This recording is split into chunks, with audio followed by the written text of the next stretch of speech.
c'est un peu ma petite cuisine personnelle, c'est-à-dire j'arrive pas à dessiner, à faire un dessin enfermé dans une case. Alors un storyboard, c'est ça. Vous enfermez vos dessins, bon.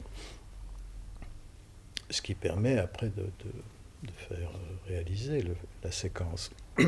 Donc je dessine, je fais des dessins sur un papier libre, des petits croquis très rapides, et je photographie mes dessins, ce qui me permet de les cadrer. C'est l'inverse, processus inverse. C'est-à-dire je fais mon cadre avec mon appareil photo comme si je filmais mon dessin, au lieu de dessiner le dessin dans un cadre. Ça paraît être un détail sans importance, mais pour moi, ça en a un peu.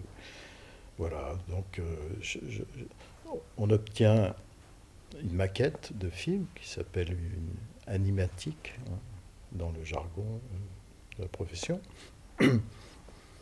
qui est pour moi plus vivante qu'un storyboard.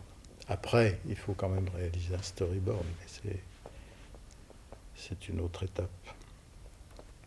Et quand je présente mes films aux jeunes particulièrement, j'apporte toujours cet élément de conception. Parce que je me suis rendu compte que chez les jeunes, il y a souvent le sentiment que chez les professionnels, surtout quand ils ont un certain âge, on fait un dessin et c'est le dessin définitif. Alors on crée un personnage en trois coups de crayon, c'est le personnage que l'on voit ensuite sur l'écran.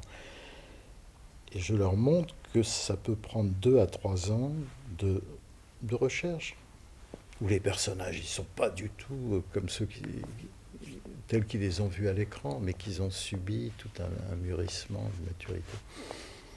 Et l'histoire, c'est pareil, l'animatique, je représente la première animatique du film en DVD, comme ça, tchac, tchac, tchac, en noir et blanc, des croquis très vite faits.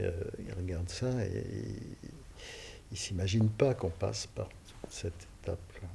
Les écoles préparent les auteurs. Ils ont des moyens dans les écoles.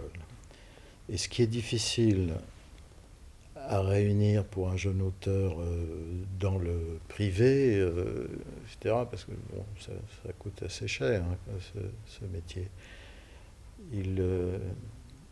Les écoles peuvent les aider à le trouver.